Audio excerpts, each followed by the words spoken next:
Hey guys, my name is Mike Gorski, and for my capstone paper, my topic was about racial profiling in policing.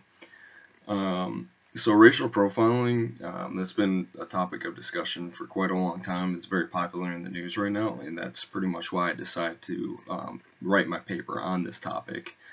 So for those of you who don't know, racial profiling has been defined as the inclusion of racial or ethnic characteristics in determining whether a person is considered likely to commit a particular type of crime or an illegal act or behavior in a particular manner. And this has been cited by a few sources. Um, Pretty much this topic's been covered extensively through a lot of different researches. So finding resources on different research articles and such when looking at this paper and putting it all together was particularly pretty easy for me just because of how many different sources there are. Um, so this topic, I determined that it was socially important to research because racial profiling has direct effects on the public. Such as when an officer is engaging with the citizens in a community. And also I determined that it was socially important to research because the results that are found can help police departments and communities work together in an effort to help minimize the effects of the racial profiling. So throughout this, the goal of my paper was accurately summarize, synthesize, and evaluate all research sources found in order to give a concise overview of racial profiling. So the first topic that I went and looked at was on how racial profiling can potentially be used as a determining factor on if a person is stopped or not. So one way that I found that researchers have studied the possibility of this is by setting up benchmarks. So benchmarks, pretty much what they are is it's on a 1.0 scale, and so 1.0 means neutral, and they look using a equation to determine if number of people stopped for a particular racial background is above or below that. If it's below or at 1%, then that pretty much means that no racial profiling was used in order to pull the person over and stop them. But if it's above that, then that means for that particular community, racial profiling can be used for a specific type of race, ethnicity for someone to be pulled over. So benchmarks have been determined as hard to understand because the benchmark term is very ambiguous. It can mean a lot of different things to a lot of different people. And they give three possible outcomes on whether or not profiling has been used in a particular area. The three outcomes I had recently explained were the below, neutral, or above to determine on if racial profiling was actually used or not. Another way that researchers have tried to determine if racial profiling was used in a stop was by looking if a search was conducted during that stop. So one of the ways search data was researched was by looking at annual report data for different police departments. And this method allowed researchers to look at the statistics of a population of pulled over people, the race percentage of pulled over people, and also the frequency of searches done on the people who were pulled over. So this information gave a ratio index number similar to what we had just looked at, and this information was determined based on that 1.0 scale to see on if racial profiling had been used or had not been used as a determining factor on it when someone was pulled over on if they were searched or not. So another way that it was tested was by setting up interviews with people. So they would set up both phone interviews and in-person interviews of a sample group, and mainly the sample group that I had found research on was particularly black males, and they would ask them a series of different questions to see how their experiences were and how their interactions were with different police officers, and eventually determine and ask them on if they had been searched or not, and then judging by that and judging by the amount of people towards the population as a whole, they were able to determine if racial profiling had been used or not. They showed this particular method showed a correlation between younger black males in poverty reporting a higher percentage of being searched during a stop than other black males, but essentially that is all that sort of reporting found.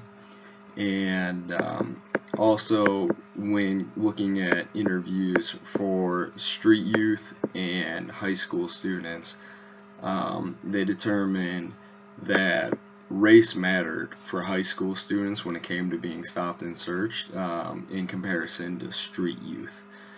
The last way that racial profiling was researched was to check was by administering a scantron for individual officers and having the officers fill out the scantron and look through it that way. These forms ask a multitude of different questions, and then later were reviewed by a third party, and it was shown that stops were conducted at random and independent of racial background throughout this. So the next way following after that as a way to determine on if racial profiling was used or not was to look and see if there was a correlation with racial profiling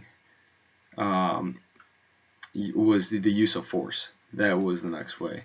So the topic has been looked at using 3 different methods that I had found. The first one being use of time in genocodes that were looked at.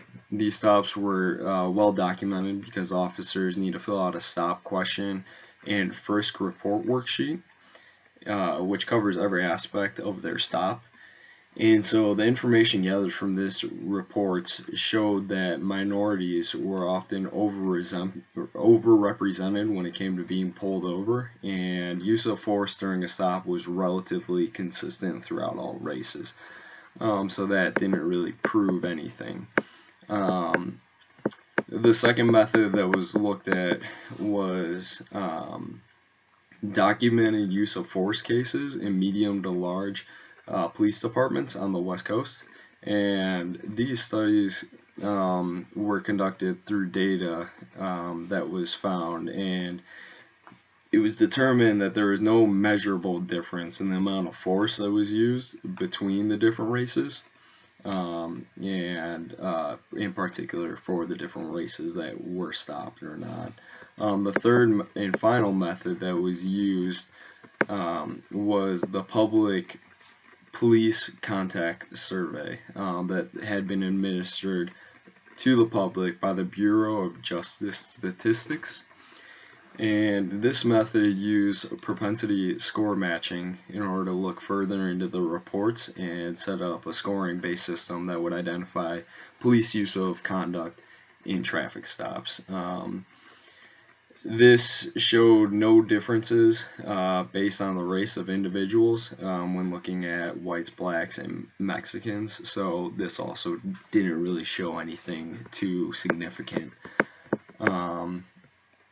And a fourth way of determining if racial profiling is used when looking at police encounters that I had researched is by looking at the number of tickets given out during a stop.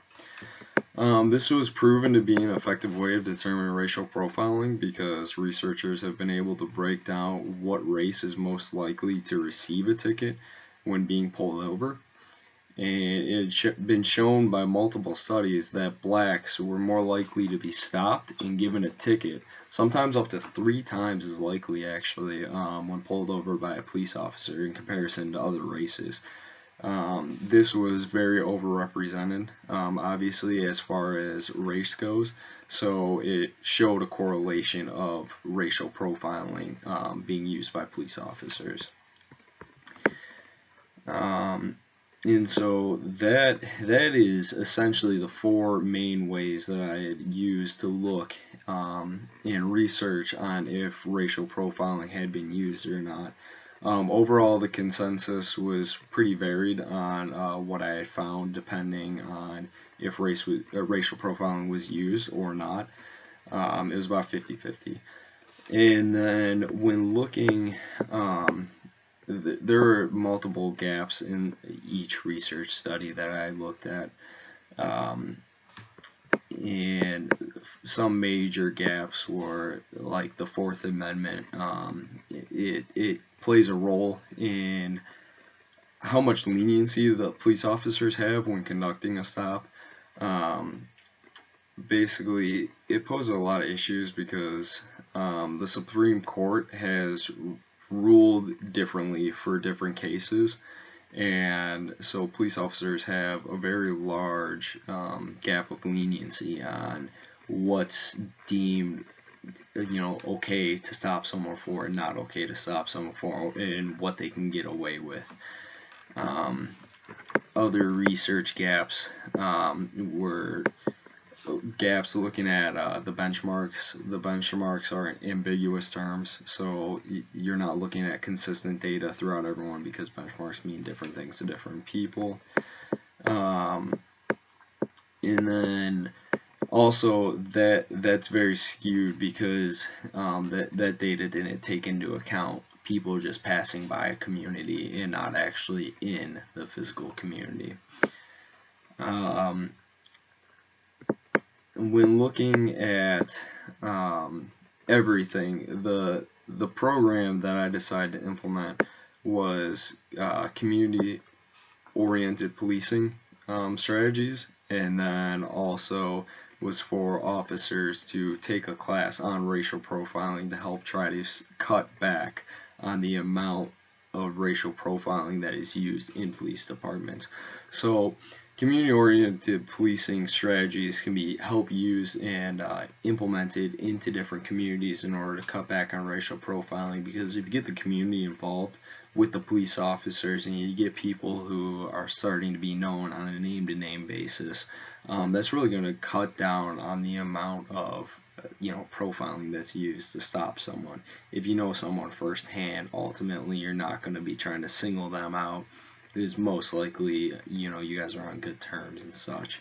When you look at the classes, these classes that I decided to implement would be first starting off for your first year taking the class. It'd be a 3-hour long class. It gives you a broad overview of profiling and how it could be negative for the police department and yourself, possible consequences that can come from it, and then different strategies to look at and how to interact with people if you see other officers using profiling techniques.